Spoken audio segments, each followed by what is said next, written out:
स्वागत है जी, स्वागत है।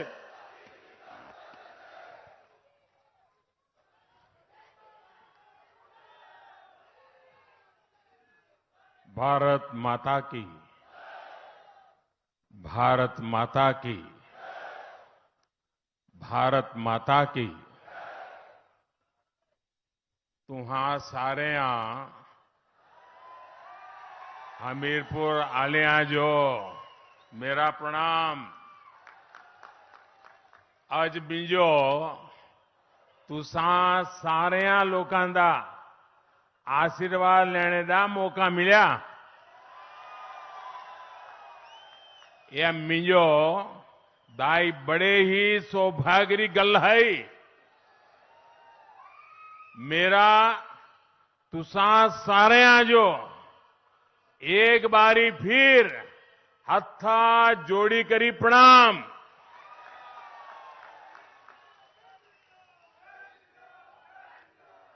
गौरी शंकर भगवान, गसोता महादेव,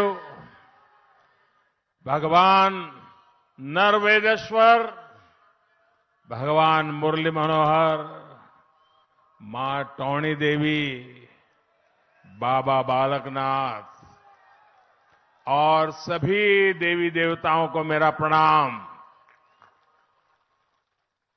भाइयों और बहनों, हमीरपुर के साथ साथ बिलासपुर, ऊना, कांगड़ा से भी आप सब बहुत बड़ी तादाद में यहां आए हैं। हम सबको आशीर्वाद देने के लिए आए हैं। मैं आपका आभार व्यक्त करता हूं। उसके साथ साथ टीवी के माध्यम से, मोबाइल फोन पर ऑनलाइन जो भी साथी जुड़े हैं उनका भी मैं अभिनंदन करता हूं। साथियों, आपने हमारे लिए इतना समय निकाला। हम सभी सुजानपुर के लोगों के, हिमाचल के लोगों के बहुत बहुत आभारी हैं। साथियों, एक कार्यकर्ता के रूप में अनेक बार इस पूरे क्षेत्र में मुझे भ्रमण करने का, यहां को समझना, यहां की समस्याओं को समझना, यहां की शक्ति को समझना, अनेक परिवारों के साथ उठना बैठना, यानी ये मेरे जीवन का एक क्रम था। ये मेरा सौभाग्य रहा। गुजरात के मुख्यमंत्री के रूप में भी यहीं पर इसी चौगान में मुझे आपके आशीर्वाद प्राप्त करने का अवसर मिला था। अभी प्रधान सेवक के रूप में फिर एक बार आपसे आशीर्वाद लेने आया हूं। हमीरपुर की यादें अनगिनत यादें हैं, लेकिन अणु में जो पंडितादी हट्टी है, वहां की बेसन की बर्फी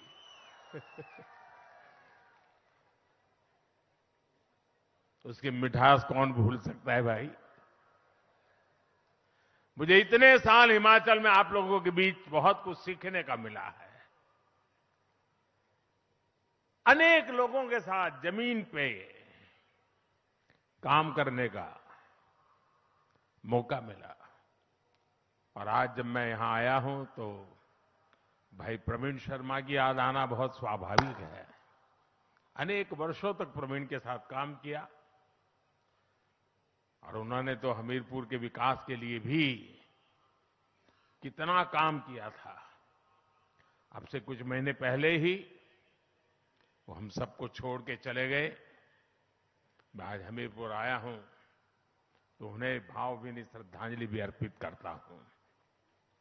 भाइयों और बहनों, जितना मैं हिमाचल को जानता हूं, यहां के लोगों को जानता हूं, ये कह सकता हूं कि इस बार हिमाचल के लोग खुद ही ये चुनाव लड़ रहे हैं, खुद ही चुनाव का नेतृत्व कर रहे हैं और दोबारा जयराम जी की सरकार बनाने का यहां हिमाचल की जनता ने फैसला कर लिया है। भाइयों बहनों, हिमाचल में ऐसा नहीं हुआ, लेकिन हम ये भी जानते हैं कि हिमाचल के खून में ही नया इतिहास बनाना है। इसलिए हिमाचल में इस बार भाजपा की सरकार की वापसी भी तय है और डबल इंजन की सरकार का तेज गति से दौड़ना भी तय है। साथियों, आपने इतने वर्षों के शासन में कांग्रेस ने जिस तरह हिमाचल के साथ विश्वासघात किया है, जो छल किया है, उसके सबसे बड़े भुक्तभोगी हिमाचल के ही लोग हैं। कांग्रेस ने हिमाचल को हर बुनियादी चीज के लिए तरसा दिया था।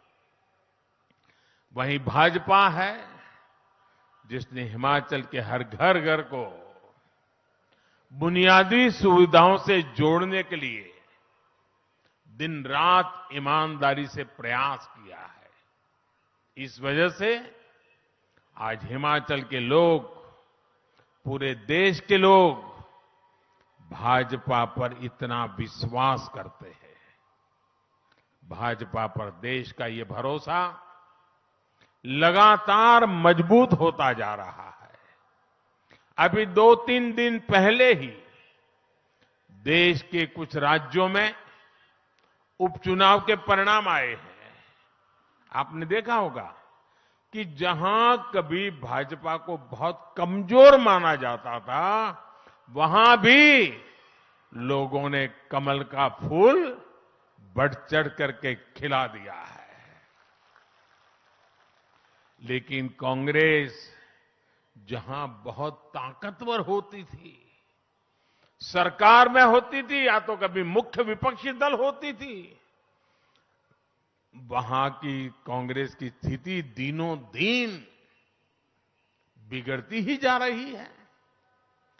जो क्षेत्र कभी कांग्रेस का गढ़ माने जाते थे, वहां से कांग्रेस का पूरी तरह से सफाया हो गया है। ओडिशा जितना बड़ा राज्य, कांग्रेस गायब। तेलंगाना, कांग्रेस साफ। यूपी बिहार ने तो बहुत पहले ही कांग्रेस को विदा कर दी है। इसकी वजह है कांग्रेस द्वारा खुद को ईश्वर रूपी जनता जनार्दन से भी वो अपने आप को बड़े शहंशाह मानते हैं, बड़े मानते हैं। उसी का ये नतीजा है कि जनता लगातार उनको सजा दे रही है। और आज हिमाचल के लोग भी कांग्रेस को भली भांति समझ चुके हैं, जान चुके हैं। कांग्रेस को लगता है कि हिमाचल हमेशा 5 साल उसके, 5 साल मेरे वाले फॉर्मूले पर ही चलेगा। 5 साल मैं मौज करूं, 5 साल तुम करो, फिर मैं 5 साल के बाद आ जाऊंगा, यही फॉर्मूला लेकर के चले। और इसलिए कांग्रेस के नेता हिमाचल के लोगों की कोई परवाह नहीं करते। कांग्रेस के लोगों को लगता है कि कोई काम नहीं करेंगे तो भी 5 साल के बाद तो लोग लाने ही वाले हैं, वापस आ ही जाएंगे।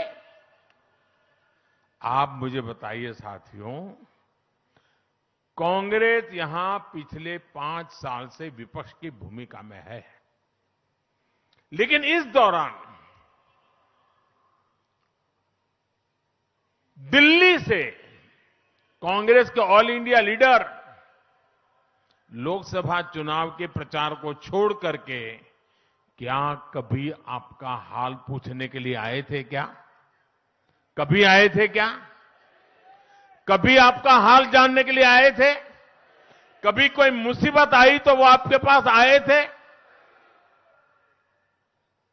भाइयों बहनों, जरा 5 साल का हिसाब निकालिए। लोकसभा में, राज्यसभा में हिमाचल से जुड़े कोई विषय आए हो, हिमाचल के लिए आवाज उठाई हो किसी कांग्रेसी ने, ऐसी कोई घटना आपने सुनी है क्या? भाइयों बहनों, आपकी चिंता इनको 5 वर्षों तक इसलिए नहीं आई क्योंकि इनको भरोसा था कि हिमाचल तो 5 साल के बाद कुर्सी दे ही देता है, मेहनत करने की क्या जरूरत है, लोगों की परवाह करने की क्या जरूरत है, रिवाज है, काम हो जाएगा। भाइयों बहनों, जो विपक्ष तक का काम जिम्मेवारी नहीं से निभा सकते, विपक्ष के नाते आपके सवालों को लेकर के जो हिलते भी नहीं है, वे सरकार में आने के बाद आपके लिए क्या करेंगे? भाइयों, ऐसे लोगों पे भरोसा कर सकते हैं क्या? इसलिए अब हिमाचल के लोगों ने भी ठान लिया है कि अब तो कांग्रेस को हिमाचल से बिस्तरा बोरिया उठा करके निकालना ही पड़ेगा। और इसलिए हमारे भाइयों बहनों, आज ये देवभूमि पुकार रही है, आज ये देवभूमि कह रही है भाजपा को फिर वापस लाएंगे, हर बूथ पर कमल खिलाएंगे। भाई और बहनों, आज आपसे बात करते हुए मैं इस क्षेत्र की वीर माताओं के योगदान को भी नमन करता हूं। यहां से तो हमारे उम्मीदवार खुद ही फौजी हैं, उन्होंने राष्ट्र रक्षा के लिए पूरा जीवन समर्पित कर दिया। और मुझे अच्छा लगा कि मैं अभी आया हेलीकॉप्टर से यहां, तो मुझे वीर जवानों के साथ नमस्ते करने का मौका मिल गया और बहुत बड़ी तादाद में मेरे फौजी भाई बहनों को देख करके, क्योंकि मैं तो हर दिवाली उनके बीच मनाता हूं। भाइयों बहनों, ये वीर संतानों को जन्म देने वाली वीर माताओं का कद तो शायद ही कोई चुका सकता है, लेकिन सेवा का अवसर जब जब मिला, भाजपा ने कोई कसर नहीं छोड़ी है। अभी मैं करगिल गया था दिवाली मनाने के लिए, तो मैं हैरान था। मैं और धूमल जी करगिल गए थे, करगिल लड़ाई के समय। उस समय की सारी फोटो की प्रदर्शनी लगाई थी वहां के लोगों ने, और वहां जो आज जो जवान है उनको भी वो पुरानी बातें याद थी कि धूमल जी और मोदी जी हमारे बीच में युद्ध के मैदान के समय आए थे। और मुझे याद है उस समय हमारा यहां का युवा मोर्चा के अध्यक्ष के रूप में हमारे जयराम जी थे और हमारा विनोद ठाकुर वो महामंत्री था। युवा मोर्चा ने तब करगिल के शहीदों के जीवन को समर्पित स्मारिका भी निकाली थी। भाजपा की यही विशेषता है। भाजपा की ताकत चाहे कितनी भी रही हो, हमारे लिए खुद से बड़ा दल है और दल से बड़ा देश है। साथियों, हमीरपुर के हमारे इस क्षेत्र में तो फौजी परिवारों का बाहुल्य है। हमारे ये परिवार बहुत करीब से जानते हैं कि कांग्रेस का इतिहास किस तरह बड़ी बड़ी बातों और झूठी गारंटियों का रहा है। यही कांग्रेस है जिसके राज में हमारे फौजियों के पास पर्याप्त बुलेट प्रूफ जैकेट भी नहीं हुआ करते थे। यही कांग्रेस है जिसके राज में हमारे फौजियों के पास बर्फ में इस्तेमाल होने वाले अच्छे जूते तक नहीं थे। यही कांग्रेस है जिसके राज में बॉर्डर पर सड़कें नहीं बनाई जाती थी, बॉर्डर पर बसे गांवों को मूल सुविधाओं से वंचित रखा जाता था। यही कांग्रेस है जिसने फौजियों को 1 रैंक 1 पेंशन के नाम पर 40 साल तक लगातार धोखा दिया। 40 साल तक चुनाव के 15 पहले कोई भी वादा करने में वो झिझकते नहीं है। कुछ भी वादा कर दो, अभी भी कर रहे हैं, ढेर सारे वादे कर रहे हैं। आप याद करिए भाइयों बहनों, मैंने हिमाचल के फौजी परिवारों को वचन दिया था कि चाहे कुछ भी हो, 1 रैंक 1 पेंशन हम लागू करके रहेंगे। और हमने ना सिर्फ 1 रैंक 1 पेंशन को लागू किया, बल्कि इसका एरियर भी पूरे सम्मान के साथ दिया।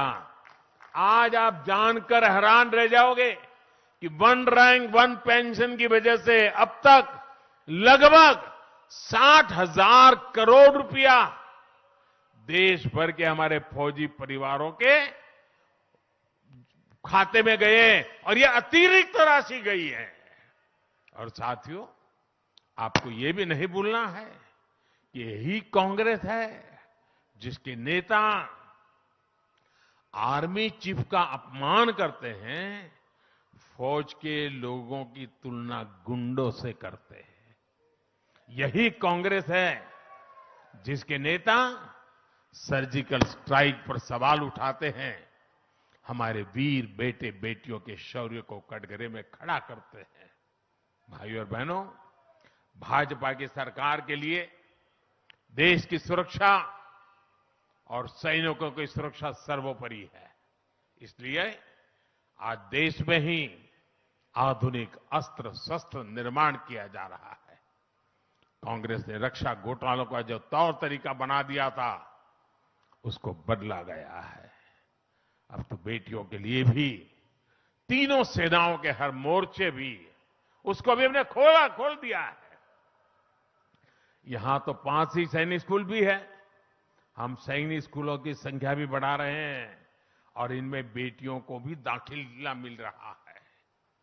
हमारी सरकार पुलिस फोर्स और केंद्रीय सुरक्षा बलों में भी बेटियों को बहुत प्रोत्साहन दे रही है। मैं एक और आंकड़ा दूंगा, आप बहुत धैर्य ध्यान से सुनिएगा। आजादी के बाद 2014 तक देश में पुलिस सेवा में लगभग 1 लाख बेटियां थी, यानी इतने सालों में 1 लाख बेटियां। हमने बीते 8 साल में ये संख्या लगभग 2.25 लाख हो चुकी है। 2.25 लाख, यानी 2 गुना से भी ज्यादा। इसी प्रकार केंद्रीय बलों में भी बेटियों की भागीदारी 17,000 से बढ़कर के 35,000 से ज्यादा हो चुकी है और ये लगातार बढ़ रही है। साथियों, बीते 8 वर्षों में महिलाओं की सुविधा, बेटियों की पढ़ाई और कमाई के लिए केंद्र सरकार ने लगातार काम किया है। इन्हें अब हिमाचल भाजपा नई बुलंदी दे रही है। आपने देखा होगा कि भाजपा ने महिलाओं के लिए इस बार एक अलग संकल्प पत्र जारी किया है और इसके लिए मैं हिमाचल बीजेपी को बधाई देता हूं। इसमें बेटियों की पढ़ाई लिखाई से लेकर हर प्रकार की सुख सुविधा को बढ़ावा देने का रोडमैप है। ये दिखाता है कि भाजपा महिलाओं की समस्याओं और उनसे जुड़े विषयों को लेकर कितनी प्रतिबद्ध है। माताओं, बहनों, बेटियों के लिए ऐसे काम तब किए जाते हैं जब मन में सेवा का भाव होता है, माताओं, बहनों, बेटियों की समस्याओं का एहसास होता है। आज पीएम आवास के घर में महिलाओं को हिस्सेदारी देने वाली भाजपा है। रसोई के धुएं से घर को मुक्त कर गैस कनेक्शन देने वाली भाजपा है। हर घर नल से जल देने का अभियान चलाने वाली भाजपा है। घर घर शौचालय की सुविधा बनाने वाली भाजपा है। घर घर सौभाग्य का बिजली कनेक्शन पहुंचाने वाली भाजपा है। कोरोना के इस मुश्किल समय में हर गरीब को मुफ्त अनाज देने वाली भी भाजपा ही है। भाइयों बहनों, मेरा पूरा विश्वास है देश में जो भी छोटे राज्य हैं, जो हिमालयी राज्य हैं, उन सब के लिए हिमाचल प्रदेश अग्रिम पंक्ति का रोल मॉडल बन सकता है। विकास के मामले में, टूरिज्म के मामले में हिमाचल सभी छोटे राज्यों के लिए नई प्रेरणा बन सकता है। पहाड़ी राज्यों में जो कनेक्टिविटी होती है, रोड, रेल, रोपवे, इन सब चीजों में हिमाचल प्रदेश एक रोल मॉडल के रूप में आगे बढ़ सकता है और हम उसी तरफ पिछले 5 साल में लगातार ले जा रहे हैं और आने वाले 5 सालों में ये चीजें हम सिद्ध कर करके रहेंगे, ये मैं आपको विश्वास दिलाने आया हूं। जिस तरह से राष्ट्र रक्षा में हिमाचल प्रदेश अग्रिम पंक्ति में खड़ा रहता है, उसी तरह से विकास के मामले में भी उसे अग्रिम पंक्ति में खड़ा होना है।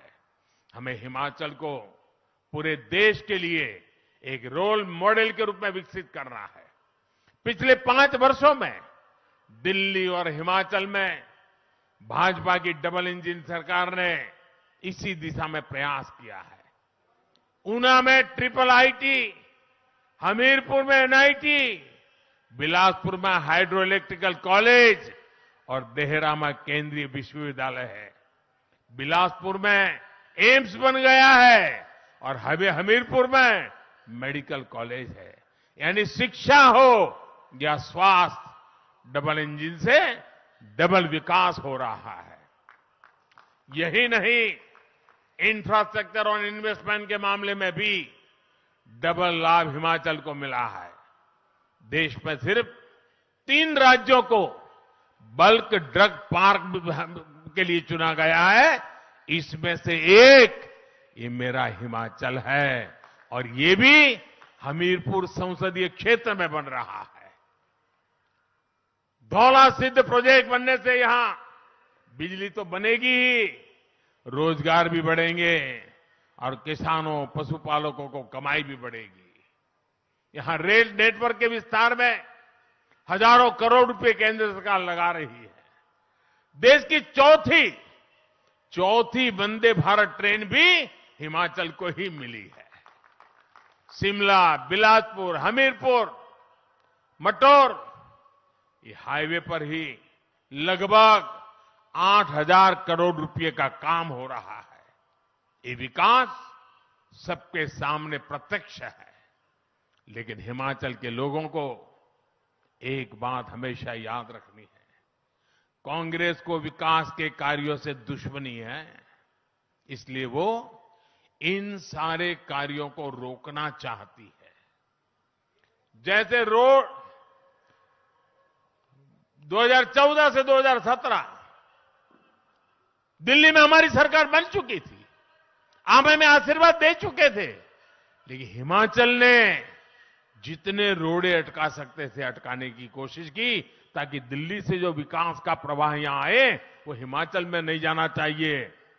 और उन्होंने हिमाचल का बुरा करने का काम किया। वो कहावत है ना, चल दे घराटा मंज गट्टा पाना। कांग्रेस भी हिमाचल में विकास के घराट की चक्की को रोकना चाहती है, इसलिए वो पुराना राजनीतिक रिवाज बनाए रखना चाहती है। भाइयों बहनों, मैं हिमाचल के लोगों से पूछना चाहता हूं, आप जवाब देंगे? आप जवाब देंगे? ये रिवाज बदलना है कि नहीं बदलना है? ये रिवाज बदलना है कि नहीं बदलना है? भाइयों बहनों, मैं जहां भी गया हूं हिमाचल में, पिछले दिनों जहां भी जाने का मुझे मौका मिला है, मैंने ये मिजाज देखा है। मैंने हिमाचल की जनता का संकल्प देखा है और हिमाचल के लोगों को समझ आ गया है कि ये अदला बदली ने हिमाचल को बर्बाद करके रखा है। अब तो दोबारा काम देंगे और हिसाब भी मांगेंगे। आप दोबारा हमें काम दीजिए, हमसे हिसाब मांगिए। आप रिवाज बदलने का तय करके बैठे हैं, हम आपकी विकास की यात्रा को आगे बढ़ाने का निर्णय करके बैठे हैं। साथियों, आज हिमाचल विधानसभा चुनाव में ये मेरी आखिरी सभा है।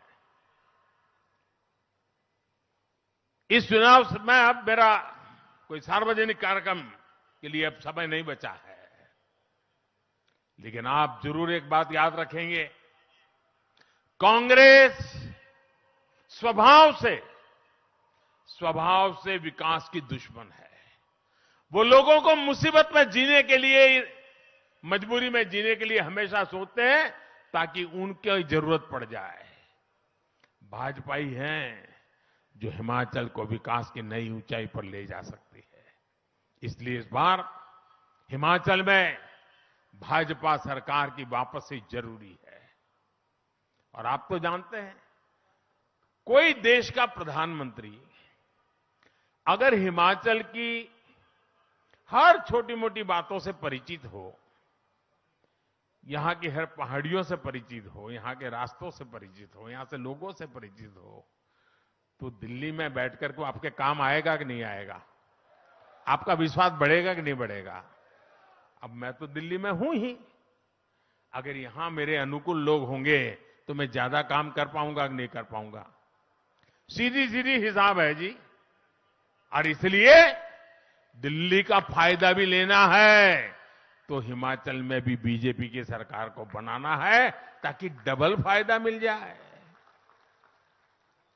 मेरा आपसे आग्रह है, 12 नवंबर को हर बूथ में हर वोट कमल के फूल पर ही पड़ना चाहिए।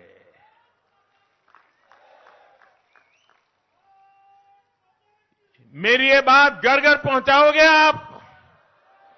एक एक मतदाता को मिलोगे, घर घर जाकर के कमल के फूल पर बटन दबाने के लिए समझाओगे, ज्यादा से ज्यादा लोग वोट करें इसके लिए मेहनत करोगे। ठंड अगर आना शुरू भी हो जाए तो भी मतदान कम नहीं होगा, इसकी चिंता करोगे। अच्छा, हर घर जाओगे तो ये बात बताओगे ना कि मोदी जी सुजानपुर आए थे, आप सबको मिलने के लिए आए थे, लेकिन अगर आप नहीं आ पाए हो तो मोदी जी ने हर घर में, हर परिवार में अपना प्रणाम पहुंचाया है। मेरा प्रणाम पहुंचाओगे? हर घर में जाके बताओगे कि मोदी जी ने अपना प्रणाम पहुंचाया है? पक्का पहुंचाओगे? बहुत बहुत धन्यवाद। मेरे साथ बोलिए भारत माता की, भारत माता की, भारत माता की। बहुत बहुत धन्यवाद।